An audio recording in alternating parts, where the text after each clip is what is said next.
Hello there folks, my name is Spooks and welcome back to another episode of Box Office Chat. This is the show where I break down the top 5 domestic box office results, see where each movie landed, and see how well each movie did. So let's get started. Number 5 was Megan, making $6.2 million this weekend, adding to a domestic total of $82 million and a worldwide total of $146 million. Megan continues to be the queen of the box office right now on the domestic side of things. This weekend, it only dropped 36%, which, for a horror film is quite excellent. It surpassed the $80 million mark domestically, and it is surely going to surpass the $150 million mark worldwide. All around, another solid weekend for the film. It continues to do very well. However, I am a bit skeptical on it crossing $100 million, or at the very least being the first film of the year to surpass $100 million. I just think that we are at the point where, while the movie is not drastically slowing down, we are at the point where it is going to slow down a bit. It's still holding well, and word of mouth is still helping it out, but given how February seems to be a much bigger month in terms of movies, and a lot of it is probably going to seal the show away from Megan, I feel like maybe it'll get close or just barely get over that milestone. And with how close Ant-Man and the Wasp is approaching, that still makes me a bit more concerned on this movie being the first. But still, this is a very solid performance for the film. Another solid weekend for Megan. I continue to be very impressed with how well it's doing, and if this is the last week we see it in the top 5, or maybe even one of the last weeks, it still doesn't change the fact how successful this movie has from starting the year off on a much needed high note, and just being one of the most successful films right now is honestly really impressive. So good job, Megan. You are a star in the making. Number 4 was A Man Called Otto, making $6.6 million this weekend, adding to a domestic total of $45 million and a worldwide total of $71 million. This movie continues to really impress me right now, not because it's a huge, big blockbuster milestone like Megan is, but just for how solid it is doing. It is definitely exceeding a lot of my expectations, and I'm sure a lot of yours as well, as this weekend not only helped the movie get the jump over Megan and return to the number 4 spot, but it also pushed its domestic total just $5 million away from surpassing its initial $50 million budget, and it pushed its worldwide total just around $30 million away from doubling that budget, which is incredible. And I think it's got a shot, of at the very least getting over that milestone worldwide. I mean, if Lyle Crocodile could get to that milestone in 4 months, surely nothing's going to stop A Man Called Otto. And I really think that this movie is going to continue to hold well, given how strong word of mouth is and how it's resonating with the older demographics in terms of moviegoers. It seems to be really resonating with a lot of people. A lot of people are enjoying it and encouraging others to go check it out. So yeah, another solid weekend for A Man Called Otto. It seems that it's probably going to be Sony's biggest hit in a while, and certainly gonna start their year off on a decent note. Again, it's not doing Megan numbers, it's not a huge blockbuster by any means, but this is still better than expected and a really solid turnout for the film otherwise. So yeah, good job. Number 3 was Pathaan, opening with $6.8 million this weekend, adding to a domestic total of $9 million and a worldwide total of $48 million. This is yet another Indian release that I did not have on my radar, and I apologize for that. But as you could probably tell, I was very surprised to see this movie enter the top 5 and do as well as it did, with it not only being able to overtake Megan and A Man Called Otto, but just in general do pretty spot on for itself. This is the 3rd biggest opening weekend for any Indian release, which is outstanding. And I think because of the successful turnouts for stuff like RRR and Brahmastra Part 1, it's really showing that moviegoers are more open to Indian releases, and they're starting to become kind of the norm, really, and having these very strong, decent opening weekends, which I'm more welcome to. I'd love to see more international films do really well on the domestic side of things and really spark up the box office like this, and this is definitely no no exception. I'm very pleased to see, once again, something that wasn't on my radar pop up and shake things up at the box office. And I'm looking forward to seeing if many more films in the future, which, let's be honest, there probably will be more movies that enter the top 5 and shakes things up to the degree that this movie did. So yeah, pretty impressive opening nonetheless.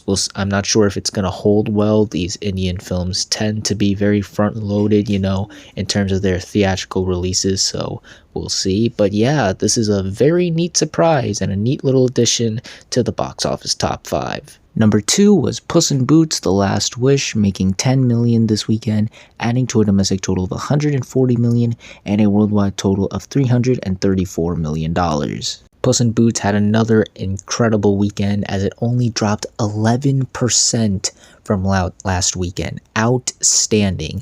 And also, once again, the film had the best hold out of any of the holdovers in the top 5. Once again, incredible. And this weekend pushed its domestic total just $20 million away from surpassing the entire domestic runs of both How to Train Your Dragon, The Hidden World, and Sing 2, but also just $9 million from surpassing the entire domestic run of the first Puss in Boots, which is incredible and entirely justified. I mean, I love the first Puss in Boots, but the fact that this movie has just been exceeding all expectations when it had a admittedly rough start and obviously a much worse start than the first film, to really just build and grow through the coming weeks. This is entirely justified, and I'm so happy that's about to do that. On the worldwide side of things, it still has some ways to go to getting to those other films'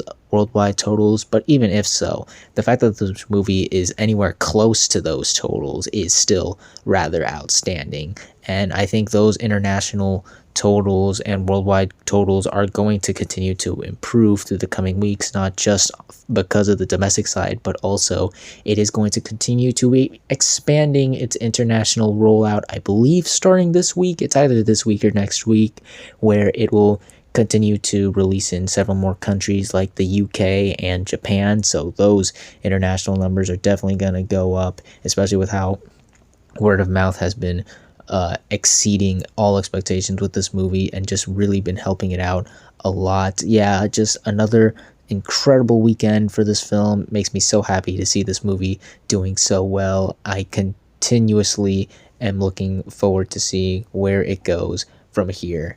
And finally, let's end the video off with the number 1 movie of the weekend, which was, for the 7th week in a row, Avatar: The Way of Water, making $15 million this weekend, adding to a domestic total of $620 million and a worldwide total of $2.1 billion.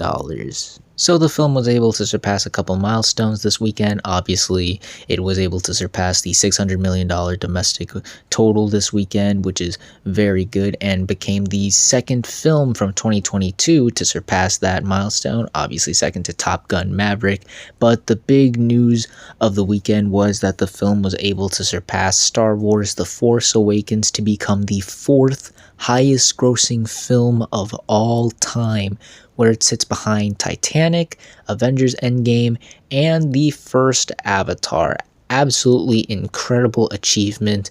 We'll see if it can move up a couple more notches. Again, I don't think it's going to get to Avatar's total. I'm even a little bit more hesitant on it surpassing Avengers Endgame, but it will be interesting to see where it fares against Titanic. I mean, it's getting re-released in a couple weeks, so that's definitely going to be very interesting, seeing James Cameron face off against, well, James Cameron. So that'll definitely be an interesting box office battle, to say the least. But yeah, nonetheless, another solid weekend for the film. It's obviously continuing to dominate against everybody else, but I do believe, like Megan, this is the point where we're going to start seeing it slow down. Not drastically, but it's definitely going to lose steam with how February is a much more crowded box office month. A lot more movies are going to come out that are going to draw more eyes away from Avatar, and I think we're going to start seeing it not only lose the number 1 spot, but fall out of the top 5 very soon. So yeah,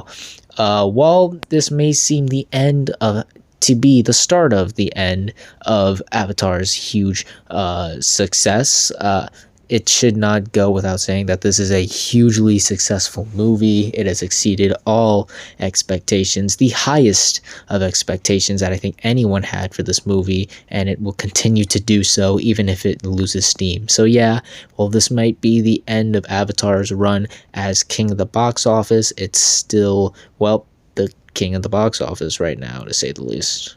And those were the top 5 domestic box office results for this weekend, but we're not quite done yet as we've got another week ahead of us and new movies hitting theaters. And this weekend we have 2 new wide releases hitting theaters this weekend, the first being 80 for Brady.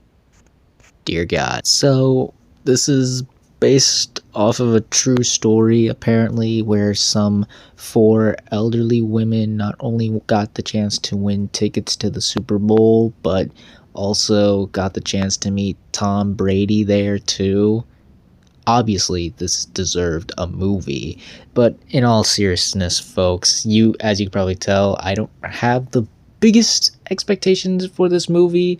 I mean, it's nothing really groundbreaking here. The buzz isn't very strong, and reviews so far are very mixed, so I'm not really expecting the biggest turnout. However, given the marketing, which hasn't been terrible, I've seen plenty of promotion for it, and given the audience it's aiming for, it's clearly aiming for a much older audience, and how with many films geared towards that specific demographic in terms of moviegoers, films like Ticket to Paradise and even most recently A Man Called Otto, I think this movie could have a decent opening. It's not like this movie has the biggest budget in the world, so I can't imagine by the end of this weekend it doesn't make its initial budget back for sure. And once again, I think that a lot of interest in terms of the older audiences is there for this movie, especially with the cast.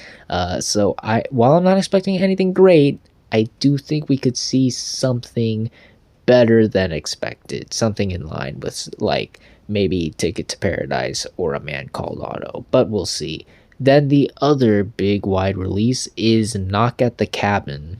This is M. Night Shyamalan's new twisted horror thriller about a family who rents out a cabin in the woods and then gets held hostage by a group of people claiming that the apocalypse is nigh. And if I'm going to be honest, people, I think we're going to see our biggest opening since Megan. Now, I don't think this movie is going to top Megan because I think with that film, the buzz and the marketing was so much bigger and better there.